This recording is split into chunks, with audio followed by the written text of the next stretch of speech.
இன்றைக்கி மார்கழி 29. இன்றைக்கி என்ன கோலம் போட போகிறேங்கிறத பார்க்கலாமா? நிறைய சிஸ்டர் வந்து ஒரு 2-3 நாளைக்கு முன்னாடி வந்து ஒரு ரங்கோலி வந்து போட்டிருந்தேன். புள்ளி வச்சு வந்து அந்த திலகம் ஷேப் வந்து போடுற மாரி வந்து காமிச்சிருந்தேன். அது நிறைய சிஸ்டர் வந்து அதை எப்படி வந்து புள்ளி வைக்கணும், அதை எப்படி போடணுங்கிறத வந்து போட்டு காமிங்க அப்படின்னு சொல்லி கேட்டிருந்தீங்க. அவங்களுக்காகவே மறுபடியும் வந்து அதே டிசைன் வந்து இன்றைக்கி வந்து நான் போட போகிறேன்.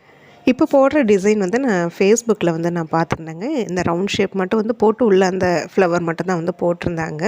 மற்றபடி வேறு எந்த டிசைனுமே வந்து கொடுக்கல. நான் எக்ஸ்ட்ரா வந்து நீங்கள் கேட்ட டிசைனை வந்து நான் வெளி பக்கமாக வந்து நான் போட்டிருக்கிறேன். வெளிப்பக்கமாக அந்த போடுற திலகம் ஷேப் வந்து புள்ளி வச்சு தாங்க வந்து போடணும். எவ்வளோ புள்ளி வேணாலும் வந்து வைக்கலாம். நெருக்கமாக வைக்கலாம், கொஞ்சம் எட்ட எட்ட கூட வந்து தள்ளி வைக்கலாம். ரவுண்ட் ஷேப்பில் ஒரு 5 வரிசை இன்றைக்கி வந்து வைக்கிறேன். சந்து புள்ளி தான் வந்து வைக்கணும். இது 2 வரிசை, 3, 4, 5, 6, 7ன்னு வந்து வரிசைகள் வந்து கூட்டிகிட்டே வந்து போகலாம். நம்மளுடைய விருப்பம் தான். நான் வந்து லாஸ்ட் டைம் 3 வரிசையில் வந்து போட்டிருந்தேன். இன்றைக்கி 5 வரிசை வந்து நான் போடுறேன். திலகம் ஷேப் வந்து கிராஸில் வந்து 5 புள்ளி வர மாரி வந்து நீங்கள் லைன் போட்டிங்கன்னா அழகாக வந்து உங்களுக்கு பார்க்கும்போதே தெரியும். அழகாக அந்த லைன் போடுறதுக்கும் வந்து ஈஸியாக வந்து வரும். சிம்பிளாக இருக்கணும்னா நீங்கள் இப்போ போட்டதோடு வந்து முடிச்சிருக்கலாம். நான் வந்து எக்ஸ்ட்ரா வந்து உள்ளே சேம் அதே டிசைன் தான் வந்து நான் கொடுத்துட்டு வந்துட்டு இருந்தேன்.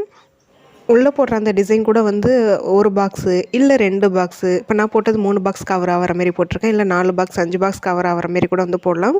ஒவ்வொரு பாக்ஸும் கவர் ஆகிற மாரி போட்டோம்னா அது ஒவ்வொன்றும் ஒவ்வொரு டிசைனில் வரும்.